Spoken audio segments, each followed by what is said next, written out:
Prezados irmãos e irmãs do programa Arte Espírita em Foco, estamos hoje com um texto intitulado Espelho da Alma. Nós vamos ler o texto e em seguida nós vamos fazer os comentários. Então o texto nos fala o seguinte: meu nome é Janusa Monteiro, tenho 30 anos e vivi uma experiência marcante que mudou a trajetória da minha vida. Sou influencer. Tenho um canal no YouTube intitulado Janusa Dicas de Beleza, onde ensino segredos a minhas seguidoras, compartilhando truques infalíveis para realçar a aparência feminina.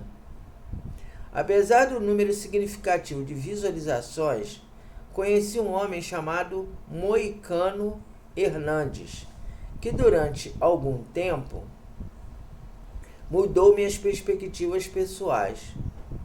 Certo dia, jantava na praça de alimentação de um shopping quando notei Moicano aproximar-se de mim. Disse-me: você é a influenciadora Janusa Monteiro, especialista em maquiagem? Fiquei alerta. Às vezes eu era abordada por algumas seguidoras na rua, mas somente mulheres o fazem. Com essa onda de feminicídios que anda por aí, tomo cuidados redobrados quando sou abordada por homens. Por isso, ao ver aquele rapaz surgido do nada na minha frente, imediatamente acendi o meu sinal de alerta, disposta a conhecer as suas verdadeiras intenções. Resolvi sondá-lo. Qual o motivo da pergunta? É que a minha irmã é sua seguidora. Ela acompanha diariamente as suas dicas de beleza para realçar a aparência feminina. Sou fotógrafo e gostaria de fazer-lhe uma proposta. Que tipo de proposta? Sugiro que você, sob a minha orientação, produza vídeos sensuais para colocar num novo canal exclusivamente direcionado ao público masculino. Garanto-lhe que você ganhará muito mais dinheiro. Podemos fazer um teste, lançarmos um vídeo experimental e colocá-lo no YouTube para sentirmos o número de visualizações. Criaremos um personagem para preservar sua identidade. Você ficará mascarada e utilizará um pseudônimo. Que tal Mulata Platinada? Com a sua identidade preservada, você continua tranquilamente com seu canal de dicas de beleza. Sem me dar tempo de pensar, deixou em cima da mesa o seu contato: moicano@fotos. Este é o meu e-mail. Se quiser fazer um vídeo experimental, procure-me. Dito isso, desapareceu no meio da multidão que lotava o shopping naquele sábado. Guardei o e-mail de Moicano.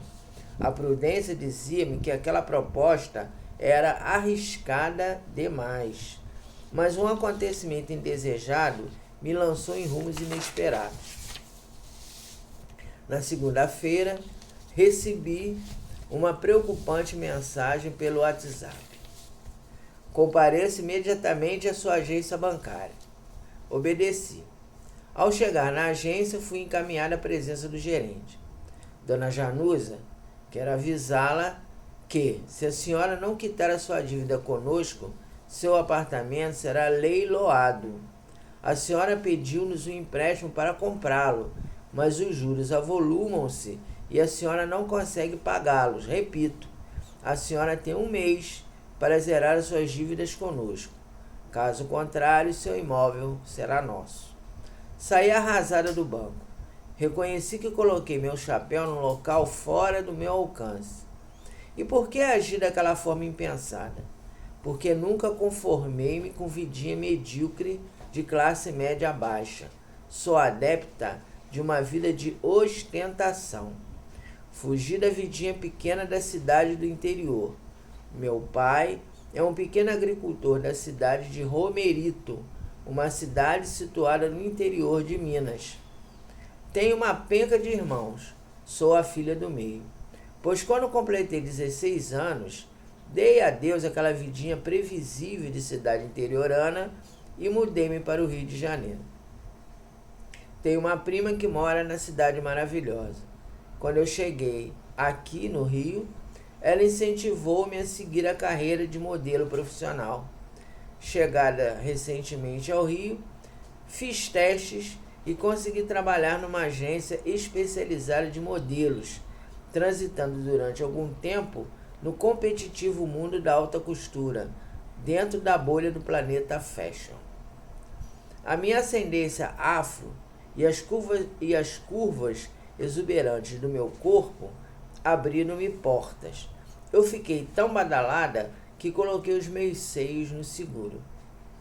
Como vida de modelo é curta, aos 28 anos obtive representação comercial de uma empresa de cosméticos de luxo. Cosméticos que são usados apenas pelas famosas, mas que eu popularizei através de alguns truques de beleza. Na crista da onda, tive uma coleção de namorados e resolvi comprar um sofisticado apartamento no Recreio, fazendo-o avantajar no empréstimo bancário, imaginando-me capaz de pagá-lo facilmente. No entanto, o meu excesso de consumo fez que as dívidas acumulassem-se. Sem condições de pagá-lo, agora podia perdê-lo. Eu poderia vender as minhas bolsas Chanel, Louis Vuitton, Dior, mas perdê-las seria o mesmo que aceitar minha derrota. Ao invés de diminuir as despesas, desfazendo-me do supérfluo, achei mais honroso comunicar-me com um moicano. Marcamos um horário no seu estúdio de fotografia e criamos juntos uma personagem infalível, a mulata platinada, de máscara, de corpo salpicado com purpurina prateada.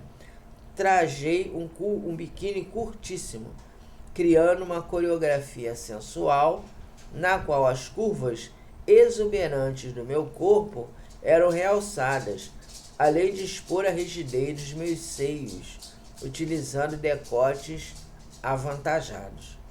Estabeleci uma porcentagem de 30% para moicano, enquanto abocanhava 70% dos lucros. Criamos um canal intitulado Mulata Platinada em Ação, no qual aparecia uma conta Pix, na qual os seguidores depositariam a quantia que desejassem. Como previu o moicano, o canal bombou. Ganhei tanto dinheiro que consegui pagar as dívidas bancárias, preservando a minha vida de luxo e ostentação. As bolsas da minha coleção foram integralmente mantidas e eu até comprei um carro novo. Paralelamente, mantive meu canal de dicas de beleza, sem que as minhas seguidoras desconfiassem da minha vida dupla. Até que 2 acontecimentos despertaram-me para o risco que aqueles novos caminhos representavam. Certa noite, sonhei que estava num local tremendamente estranho. Era uma extensa planície povoada de gente muito esquisita. Parecia uma terra de loucos, porque lá mulheres gritavam, homens revoltados blasfemavam, idosos tinham ataques de fúria, crianças famintas comiam dejetos acumulados no solo lamacento. Apavorada, eu queria fugir daquele pesadelo, mas não sabia como. Até que eu encontrei a minha avó Gertrudes. A minha avó Gertrudes era a minha avó por parte de pai. Morreu quando eu tinha 10 anos de idade. Foi benzedeira e na cidade de Romerito era a encarregada de rezar várias crianças. As crianças chegavam lá na casa dela com espinhela caída, mal olhado, quebranto, febre alta. E a minha avó beneficiava a todas com sua arte de benzer. Empunhava um galinho de arruda, aspergia água no corpo da garotada, balbuciava orações. Ao final daquela intervenção de cura, as crianças saíam de lá refeitas, pois foi a minha avó Gertrude que me salvou naquela ocasião. Ao vê-la, abriguei-me no acolhimento de seus braços. Abraçada com vovó, implorei, chorosa como uma criança desamparada. Me tira daqui, vó, pelo amor de Deus. Vó Gertrudes acalmou-me e conduziu-me até uma casa situada no limiar daquela planície estranha. A casa intitulava-se Pronto Socorro Jesus de Nazaré. Era um hospital, semelhante a um sanatório de doentes mentais, onde aquela gente doente era recolhida para tratamento. A minha avó disse-me: vou te levar de volta para casa, minha netinha. Mas antes, você precisa mirar-se no espelho da alma. Espelho da alma? O que é isso, vó? Você vai ver, venha comigo. Ela me levou a uma sala repleta de espelhos. Colocou-me diante de um deles e disse-me: veja como você está ficando. Essa é a sua aparência verdadeira. Ao observar a minha imagem refletida naquele espelho da alma, soltei um berro de terror. A minha imagem era de uma velha corcunda, de rosto deformado, com grandes verrugas, semelhante às bruxas dos contos infantis. Estava com um biquíni curtíssimo da mulata platinada, o corpo recoberto de purpurina, mas a minha beleza desaparecera, e o que eu via era um monstro em forma de mulher. Os meus seios, que eram motivo do meu orgulho, eram duas tripas flácidas e saltavam apavorantes do decote pronunciado. Aos berros perguntei-lhe: vó, o que aconteceu comigo? Eu não sou assim. Eu não sou esse monstro. Por que estou tão horripilante? A tua ambição sem limites está te deixando horripilante, minha filha. Estás há anos no Rio. Alguma vez mandou algum dinheiro para ajudar o teu pai?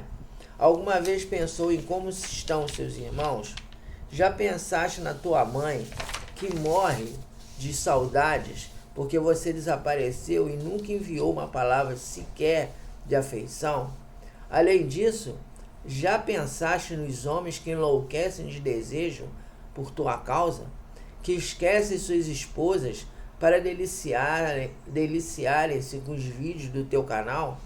Existe uma frase que está num livro que eu te dei quando tu eras criança. Tu és responsável por tudo aquilo que cativas. Acordei com taquicardia e suando frio. Corri apavorado ao espelho e lá estava meu corpo perfeito refletidos. Os meus seios continuavam encantadores e sedutoramente eretos. As curvas torneadas das minhas pernas estavam esteticamente impecáveis. Mas e a minha alma? Como estava? Apesar do receio inicial, esqueci aquele sonho. Foi um pesadelo, nada mais. Até que um dia vi que a minha avó estava coberta de razão. Encontrava-me no Norte Shopping jantando quando um rapaz aproximou-se. Sem pedir-me licença, sentou-se à minha mesa, ofereceu-me um volumoso maço de notas e disse-me: pago qualquer quantia para passar uma noite contigo, mulata platinada. Eu sei que você é a mulata platinada e pago qualquer valor para passar uma noite contigo. Me dá aí o teu preço. Engasguei e percebi que estava diante de um psicopata. Lembrei-me da frase que fora relembrada pela vó Gertrudes: tu és responsável por tudo aquilo que cativas. Tentei desvencilhar-me.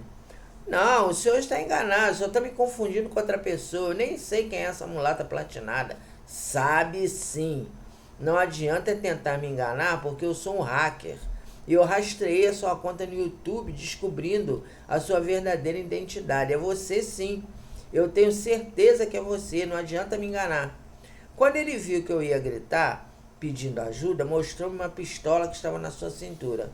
E não adianta gritar não, senão eu te mato e me suicido em seguida. Vi que entraram num beco sem saída.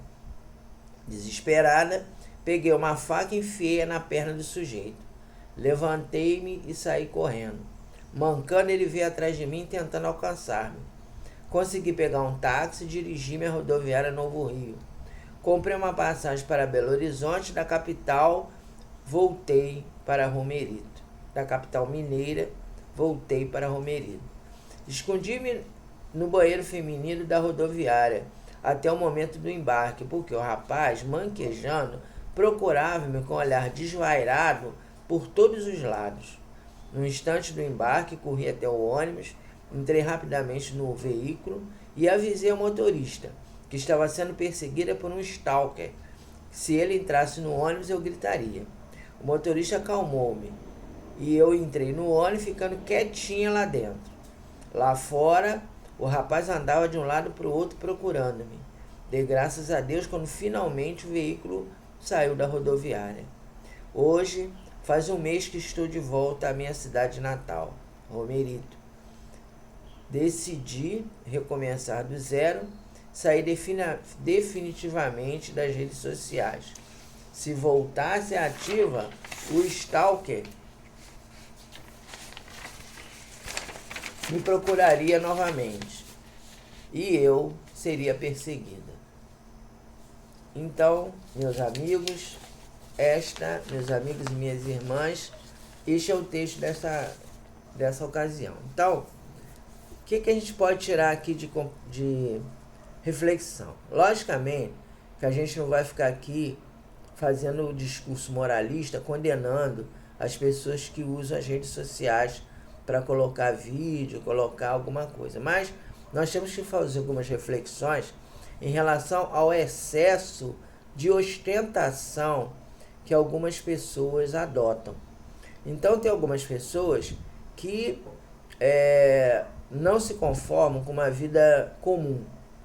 Então, no mundo de hoje, em que você é medido pelo que você tem, a pessoa que ganha pouco, a pessoa que tem uma vida normal ou, digamos, uma vida medíocre, né, uma vida dentro de uma rotina de trabalho, a pessoa não se conforma, a pessoa acha que está muito chato, está muito tedioso. E aí a pessoa começa a fingir uma vida que não existe. E aí foi o que essa nossa irmã aqui fez.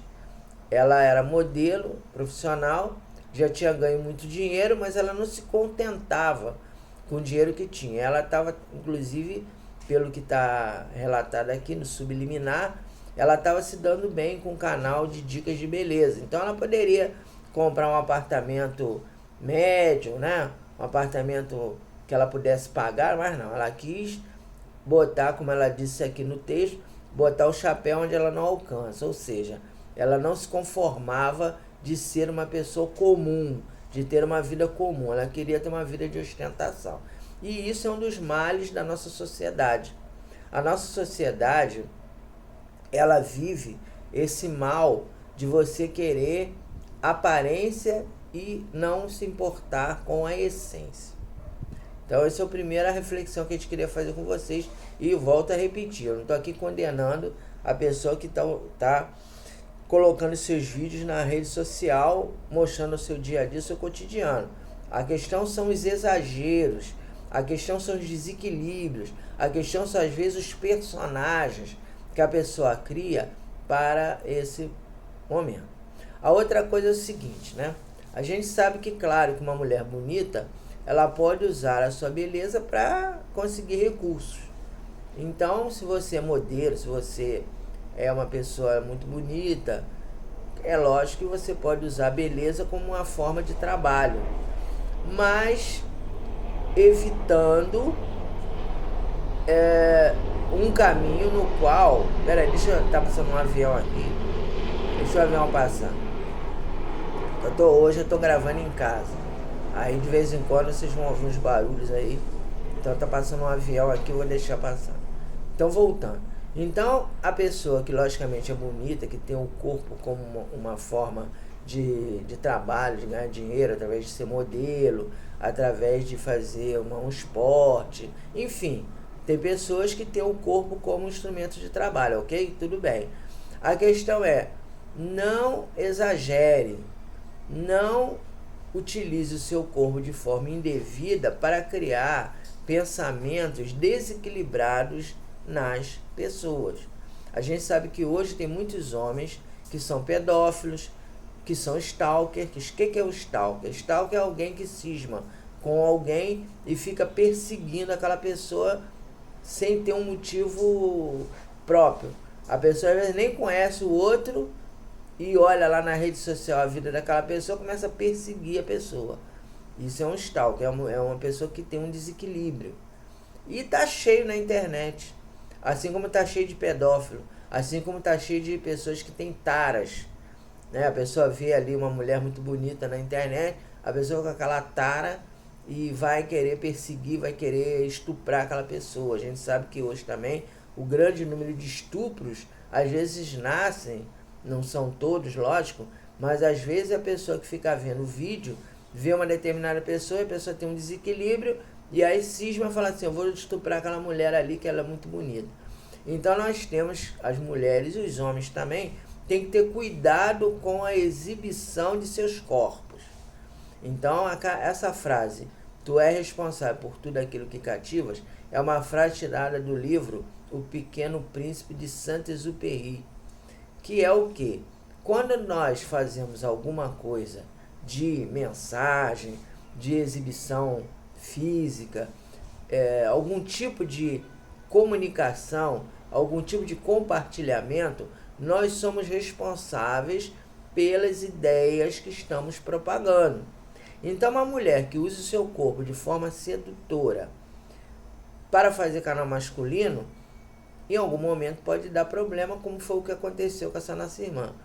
Tem um problema material e tem um problema espiritual. Porque a gente sabe que quando você usa sua beleza para satisfazer suas ambições, se tornando uma pessoa egoísta, como era o caso da personagem, né? Que ela tinha uma família em Minas, ela não se comunicava, não queria saber, não mandava dinheiro para ninguém, estava ganhando bem, não queria saber dos irmãos, da mãe, de ninguém. Essas atitudes deformam o perispírito. O perispírito vai se tornando deformado, vão acumulando energias deletérias que atingem o perispírito e às vezes transformam sim aquela aparência perispiritual numa forma monstruosa. Tem um livro do André Luiz chamado Libertação, que eu recomendaria a leitura a todos vocês, que diz o seguinte, que o André Luiz ele estava inserido num trabalho espiritual e ele chegou na casa de uma pessoa. E aí tinha uma mulher jovem, que era casada com um senhor mais velho e tinha filhos. E ele era viúvo, tinha casado com aquela mulher jovem, ela era uma mulher muito bonita. Aí o André Luiz estava observando ali a situação, essa moça muito bonita foi dormir. Quando ela saiu do corpo, ou seja, quando ela se desdobrou, que foi o que aconteceu com a personagem, que aquilo ali é o desdobramento anímico, e ela encontrou com a sua avó em forma de desdobramento anímico, ao sair do corpo, ela tinha uma forma de bruxa. Ela tinha uma forma horrível, horripilante, que até mesmo os espíritos que estavam na casa daquele homem, que também era um espírito desequilibrado, ficaram com medo dela. Tamanha a aparência monstruosa que ela tinha. Então, quando você está com pensamentos em desequilíbrio, quando você fomenta ações no pensamento alheio de desequilíbrio, o seu perispírito ele vai acumulando energias deletérias que vão deformando o seu perispírito. Por isso que o Saint-Exupéry, apesar de não ser espírita, ele falou essa frase maravilhosa que é: tu és responsável por tudo aquilo que cativas. E fechando o nosso comentário, deixar a recomendação que nós precisamos estar adequados à vida que nos cabe. Quer dizer, nós temos a nossa vida, nós temos as nossas limitações e a gente tem que se ajustar às provas que nós temos. Não adianta você querer ficar procurando uma vida de ostentação se você está inserido num contexto que não permite isso. Então, meus irmãos e minhas irmãs, era isso que a gente tinha que conversar com vocês nesta oportunidade. Até a próxima. Que Jesus nos abençoe.